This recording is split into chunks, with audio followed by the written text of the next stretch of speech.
mga ka-garden, ito yung update natin dito sa ating rooftop. Ayun, yung aking mga mulberry. Sa mulberry natin maraming bunga. Ayun, araw-araw ako kumukuha dito. Ayan mga hinog na siya. Ayan. Yun, yung ating mga kalabasa. Hindi ng mga okra natin. Ayun, yung ating mga pichay. Ayan. Tapos yung ating ampalaya, ginawan ko na dito ng balag. Ayan. Okay, salo-halo na to yung aking tanim. Sa isang may alugbati, may pichay, merong ampalaya. Ganun talaga pag medyo maliit yung space. Ayan. Yan. Ito yung aking tanim dito sa rooftop. Tingnan nyo naman ko garden. Yun ang tataba ng aking mga pechay. Yung aking gripo. Ayan. Yan yung aking mga malunggay. Nakahilera yung mga malunggay dito sa kabilang side. Yun yung aking mga blotter natin.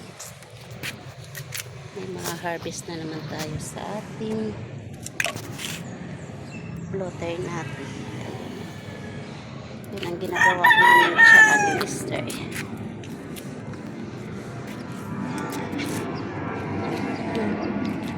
Ang aking mga flowering plants nandun sa kabilang bahay. So ito naman guys, tataniman ko naman ito mamaya. Ayun.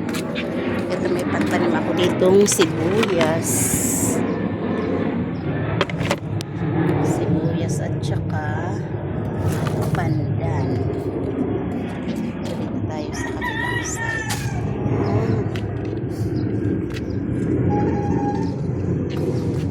Ating mga Chinese malunggay from Masbate pa to.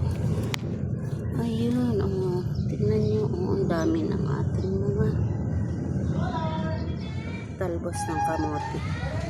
Mamaya makapag-harvest na yan. Makapag-harvest na yan tayo. Yung aking kamatis, mga namamulaklak na rin. Spinach ko ang lalapad na bulaklak. Ayun, yung aking kalabasa. Sana naman guys, matuloy itong bunga niya.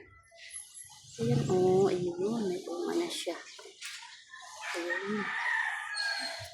Ayan, mga alugbati, mahaba na siya ulit. Pwede na siyang harvestan. So, ito yung sa rooftop namin sa kabilang bahay.